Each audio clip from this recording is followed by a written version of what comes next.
ஆடலுடன் பாடலை கேட்டு ரசிப்பதிலே தான் சுகம் சுகம்.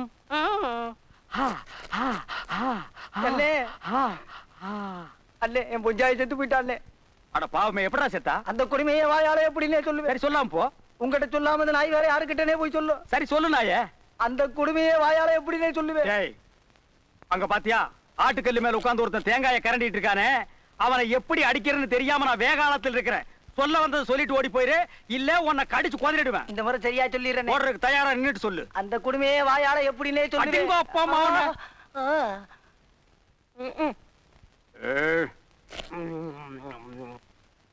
இவன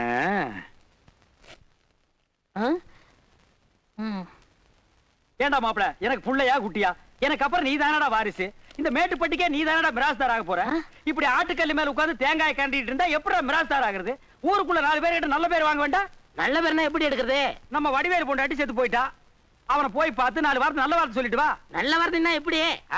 அப்படி கேளு என்கிட்ட. போன வாரம் குருசாமியோட அம்மா செத்து போயிட்டா. அவன் என்கிட்ட வந்து அழுதான். நான் போய், அடே குருசாமி, உங்க அம்மா உனக்கு மட்டும்தானே அம்மா, எனக்கும் தான் அம்மா, ஏன் இந்த ஊருக்கே அவங்க அம்மான்னு சொன்னேன்.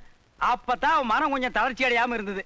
அம்மா செத்ததுக்கே இப்படின்னா பொண்டாட்டி செத்ததுக்கு எப்படி சொல்லணும்னு உனக்கு தெரியாதா? இவ்வளவுதானா?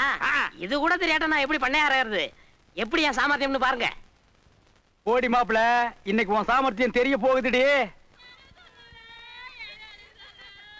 கவலைப்படாத வடிவேலு, நாம கொடுத்து வச்சது அவ்வளவுதான். உன் பொண்டாட்டி உனக்கு மட்டுமா பொண்டாட்டியா இருந்தா? எனக்கும் தான் பொண்டாட்டியா இருந்தா. ஏன் இந்த ஊருக்கே பொண்டாட்டியா இருந்தா?